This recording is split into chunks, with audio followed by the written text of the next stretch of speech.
Hello, नमस्कार. शीतल किचनमध्ये स्वागत आहे. चला तर आज बनवू खव्याचे गुलाबजाम. पावशेर खवा घेतला, 1.5 वाटी साखर, छोटी वाटी मैदा आणि अरारोटची पावडर मिक्स आणि वेलची पूड.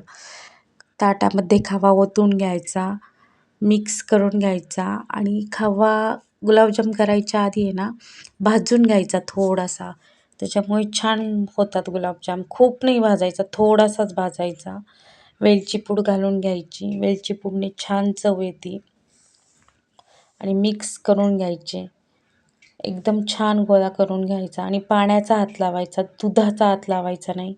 एकसारखा गोळा करून घ्यायचा, मऊ एकदम लुसलुशीत, म्हणजे छान गुलाबजाम होतात. तुम्हाला आवडतात त्या आकारात तो आकार तुम्ही गुलाबजामला देऊ शकता. मी गोलच आकाराचे केले. छोटे मोठे गोळे करून घेतले सगळे. पावशेर खव्यामध्ये 30-32 गुलाबजाम झाले. पाक करायला ठेवला. मोठे 2 ग्लास पाणी ठेवलं. 1.5 वाटी साखर टाकली मी. एकतारीच पाक करून घ्यायचा. पाक काही घट्ट करायचा नाही किंवा पातळही ठेवायचा नाही. मीडियम तुम्हाला जसा लागतो तसा. पातळ ठेवला म्हणजे गुलाबजाम शोषून घेतात. घट्ट असल्या मग आतनं गुलाबजाम कच्चेच राहतात. तेल तापायला ठेवायचं. तेल तापवून घ्यायचं भरपूर. मग गॅस हा लो करायचा आणि पूर्ण लो गॅसवरच गुलाबजाम तळून घ्यायचे. सारखे हलवायचे नाही. चमच्याच्या साहाय्याने गुलाबजाम हलवायचे. नंतर पॅननेच हलवायचे. वर तेल घातलं तरी चालतं. बघू शकता तुम्ही छान असे तांबूस कलरचे झालेले आहेत.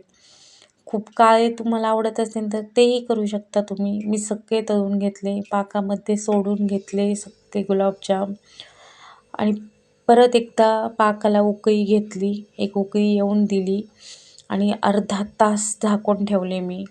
कोणाला जर गुलाबजाम द्यायचे असेल ना, असे तळलेलेच गुलाबजाम ठेवायचे, पाकात सोडायचे नाही कोणाला द्यायचे असतील तर. आणि मग ते डब्यात पॅक करून घ्यायचे आणि गेल्यावर पाक करून तिथे सोडायचे पाकात. तेही छान लागतात. खूप छान झाले होते गुलाबजाम खायला. मी तुम्हाला तोडूनही दाखवते. बघू शकता तुम्ही. खूप छान लागत होते खायला. तुम्हीही नक्की करा. बाय. व्हिडिओ आवडल्यास लाईक आणि सबस्क्राईब नक्की करा.